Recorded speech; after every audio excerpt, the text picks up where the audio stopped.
What's going on, ladies and gentlemen? Welcome to the very first video here on CFL Central. I'm your host, Jake, along with the co-host, Carter Nolan. And if you've seen us before on YouTube, that's because we both have our own channels. I run Peg City Hockey, and Carter is in charge runs it with his brother, Zach, the Nolan Hockey Podcast. I shouldn't say you're in charge of it. But yeah, welcome. But welcome, everybody. This is going to be a channel where we cover all things CFL news for the 9 teams, and hopefully 10 one day. That's basically it. We're going to be talking about the Winnipeg Blue Bombers so far. They're 108th Grey Cup champions back-to-back, our team, and we're going to be talking about the signings that have been made so far. And as more signings start to build up for all the teams throughout free agency, we'll talk about the other teams respectively, but like I said, this video is strictly just Bombers. So with all that being said, go check out our other channels. The links are down in the description below. Subscribe if you're brand new to watching this, and you should be because this is the first ever video. Without any further ado, let's jump into the very first episode of CFL Central. So, Carter, take it away. So we're going to be looking at the Bombers' recent signings. We're hoping to eventually cover some of the other ones. We're kind of waiting for a bit more to happen before we get too in depth with that. But we're going to start with the Bombers re-signing, I should say, Nick Hallett. Yes, the first signing that they made so far into the 2021 free agency. Hasn't been around too long. This season that he just had obviously was only his second season with the Bombers. Sorry about that. I got someone calling me. But he's only 27, defensive back. He had one forced fumble, and he played all 14 games this season, so didn't miss any of that. 7 defensive tackles, and I'm just trying to see what is that. 16 special team tackles as well. Yeah, I was going to say 16 special team tackles. That's what it is. Yeah. More of just like a good depth player familiar with the system. Yep. Nothing really to go too much in there. I doubt he gets a bigger increased role, but since he's familiar with the system, this team's already won back-to-back, and O'Shea is the most respected coach by far in the entirety of the CFL. So guys like this, depth players, they're going to want to come and play for a team that really welcomes him and embraces that family and good locker room vibe. So yeah, I'm happy with this contract. Good extension, good depth. Can't complain with it. And like I said, wish we would get a little bit more info. Sorry, on the actual deal itself. But the CFL really hasn't given us much. No, they really haven't. For details on it, it's not like the CFL has like a cap friendly or anything like that. At least one day. CFL, hit us up, CFL. We'll make that happen for Please. You. Yes. All right, and absolutely. Then the next guy we should be talking about, the second recent signing, is defensive tackle number 95, Jake Thomas. Now, Jake Thomas is a little bit more of a familiar face with this team. He has been with the Blue Bombers since 2012.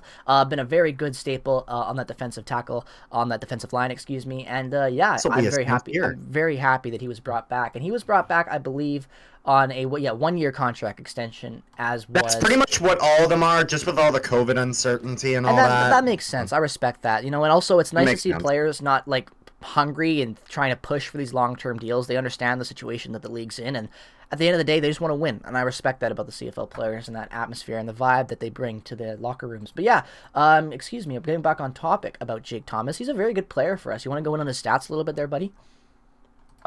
So he played all 14 games as well, got 15 defensive tackles, and he got 4 sacks, so pretty solid for Jake Thomas. I really have had, I watched all the Bomber games this season. I really had there was nothing that he kept doing that really stood out to me as something that was like, we need to fix this. Just because there are some players where, like, I watch it, it's just like, you gotta fix it, where you see a clear issue. Really, it just seemed like he's pretty good all around, so, Oh, for sure. Not really much to complain about there. So yeah, I couldn't agree more. Like you said, 4 sacks. Excuse me. Like you can't go wrong with that. He does nothing really wrong. 4 sacks. He's had, I believe, 1, 2. This is his 3rd time in his career he's had 4 sacks. His career high was 5 sacks in 2019. So yeah, pretty damn good player. He's been pretty consistent for the last couple years. He played 18 games that year. So he only played 14 games this season. So. Not a diss, just reading out the stats. But yeah, you're right. You're right. For sure. Reiterate that because we have to remember that this was a shortened season. For sure. Although it didn't really feel like it. 14 was fine. It really was. Honestly, I feel like 14 might work well if the CFL needed to kind of like cut things back or whatever the situation might be. Because 14, like you said, it felt like a full season. I quite enjoyed it. Felt right, yeah. That brings us over to our next signing to cover.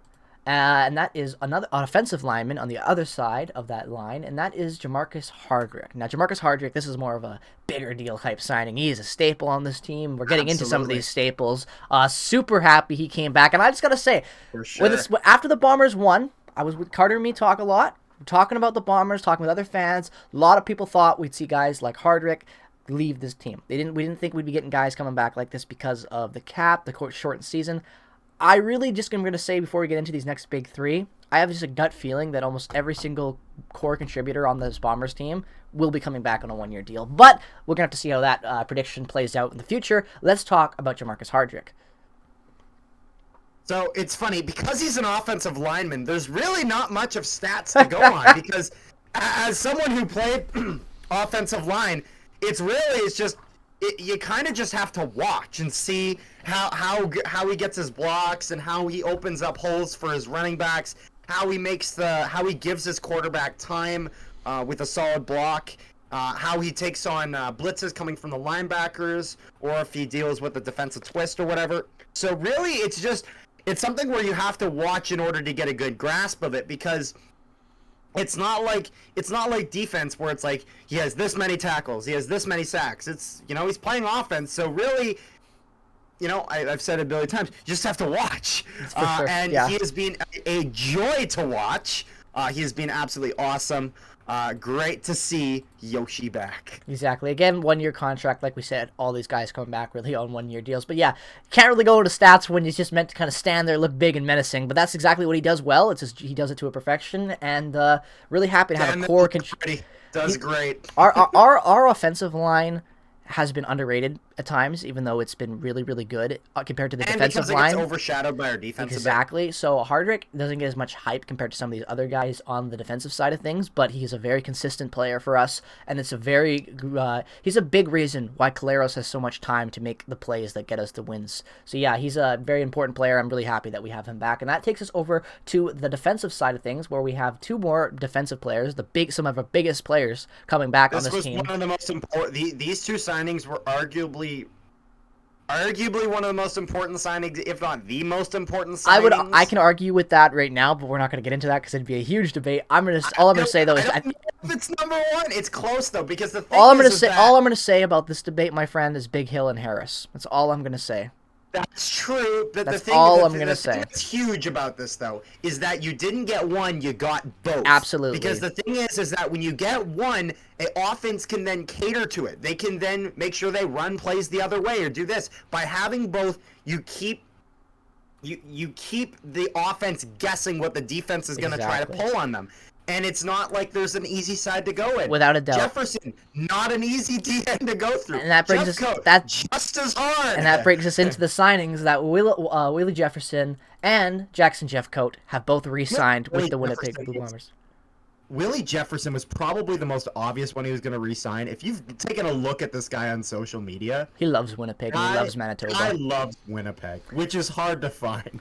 But it really is. But that brings us to Jefferson and Jeffcoat. But signing on one-year deals. Two of our biggest staples on defense coming back. Go look over, obviously, at Willie Jefferson's stats, and the numbers speak for themselves. He's been with Winnipeg for the last 2 seasons. Both seasons, Grey Cup champions. You're talking Jefferson? Willie Jefferson, yes. Did I say Jeffcoat? Yes, sorry. Yeah. Well, I'm seeing all this stuff prior to Winnipeg as well. Sorry. Yeah, I have. It doesn't matter. It's fine. But yeah, he has been a staple in this league for a long time. Obviously, spending seasons with Edmonton and Saskatchewan, and then coming over to Winnipeg for the last 2 years, where he has been a good Grey Cup champions.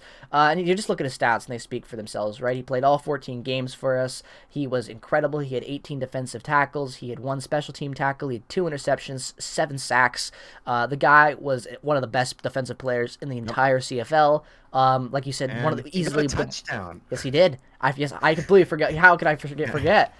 Not to mention as well, 3 forced fumbles. So. Just about to say that. Yep. So he's fantastic. 30 years old. Coming back for this team, obviously looking for that three-peat, trying to go and do that.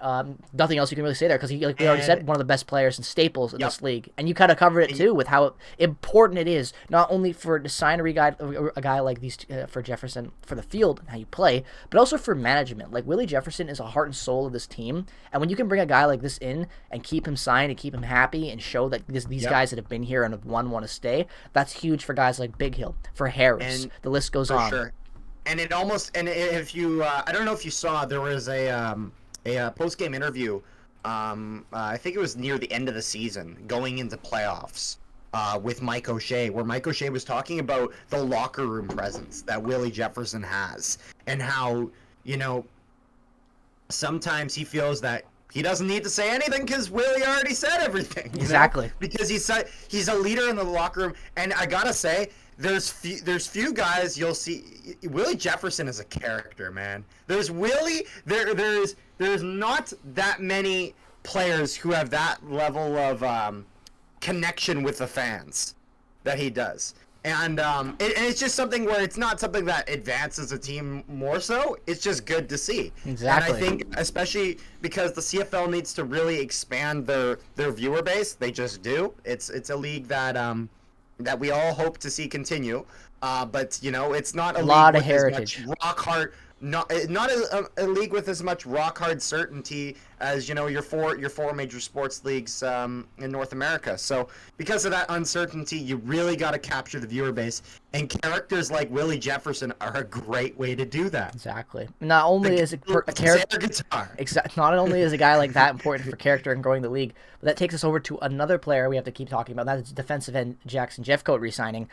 That is another guy that you desperately need to keep because although he's not maybe as much of a character, let's say, as Willie Jefferson, Jeffcoat is kind of working his way into being one of the most, consistent and important players on this Bomber squad. He has spent the last 4 seasons with the Winnipeg Blue Bombers, going back to 2017, and not only talking about his performance in the Grey Cup that just secured us back-to-back wins, like, without a doubt, one of the most important key players on this team. And Jefferson was darn good, but Jeffcoat's, if you look at his stats, he had even better stats. He did. Now, and if you look at it here, he only played 12 games. He was, I believe, pulled the last 2. Yes, for resting situations. I think he had a minor leg injury or something like that they were resting, but it wasn't anything serious. No point exactly. Just no point. But yeah, 12 games and played, it you was said. The right game. 12 games played, like you said. 26 defensive tackles. 9 sacks as well as 4 forced fumbles. A really good, consistent player out there. Really, exactly, really, really good. I mean, think about that. 12 games, 4 forced fumbles. That's a very good number to have. He's been very, very good. The 9 sacks as well. They were very important key sacks. Just really damn good player and important player for us. And so glad that he's back. And that's kind of just how this whole video and news outlet that we've had for the Bombers since this free agency has started. It just feel good signings. You have some uncertainty, even though deep down we know that a lot of these guys are going to try to three-peat and come back. But until they sign, we don't know as fans, right? So to have guys like this that are this important, like Jefferson, like Hardrick, like Jeffcoat, coming back, wanting to win, and taking these one-year deals, and for some situations we've heard that they even took pay cuts to come back and re-sign. That's huge, and that just sets the bar really high for what we have to do with the rest of these free agents that have already been on this team that need re-signing. But yeah, Jeffcoat, a staple on this team, just like Jefferson, and really helps kind of start to solidify this roster going into the 2022-2023 season. And you know what? The thing is that once you see guys like Jefferson, these big-name players who are taking pay cuts, and are basically, and especially Jefferson because of how vocal he is about all this, and how vocal he is about, let's do it again, let's get the squad back together. Him saying that also really helps it makes it much more possible for us to re-sign everyone else. Exactly. Because when you see a big name guy like that saying, let's rally the troops, let's do it again, it really then starts to kind of then put, I don't want to say pressure on the others, but it really starts to set forward that motion that we're going to do this. It sets the thought. It sets the thought in their mind, right? It's like setting the bait. Sure. You see, you're loosely a team captain, right? You don't have those in football, but you have the core guys in the locker room that are your captains, your souls, your hearts and souls of the team. And these guys are some of those players. And when you have them opening their mouths, suing placing the seed in the minds of the other teammates, and then them actually backing up their words and re-signing, and then continue to push that message in post-signing interviews. It's exactly what you need as a management to get the other deals done quickly and affordably. So yeah, I'm very happy with how the Bombers have handled things so far. Obviously, the Bombers are, back-to-back champions. Lots of questions and uncertainties going into the next season. Will they three-peat? Who will come back? The players, all the news and speculations. So if you want to keep up to date with all the Winnipeg Blue Bombers news that you will need to, and all the other CFL news that will be coming out throughout this off-season going into the next season, definitely subscribe to CFL Central, regardless of whatever team you follow in this awesome league we have up here in Canada. We will be covering all that stuff as it happens. Me and Carter are very excited to see how this YouTube channel will grow and create the content for you guys. Not a lot of CFL content out there. We know that as consumers of it, so we hope you enjoy this video. And also, a lot of plans. We do. So leave any thoughts for video suggestions, any history videos, anything like that you would like to see for CFL content, and we will try to make it eventually sometime in the future. So go in the comment section, let us know what you thought about this video, subscribe regardless of the team that you root for, and with all that being said, we hope you enjoyed. Have a great rest of your day. Check out both of our channels down in the description below. Carter will be still posting exclusively his Bomber game recap reactions for the next upcoming season on his channel. That is a staple and will not be moving. So if you want to see that and you're a Bomber fan, go subscribe to him. But all the CFL previews and whatnot, that will be right here on CFL Central. So with all that being said, from me and Carter, have a great rest of your day. Go Bombers, go! We will see you guys in the next video. Have a great rest of your day.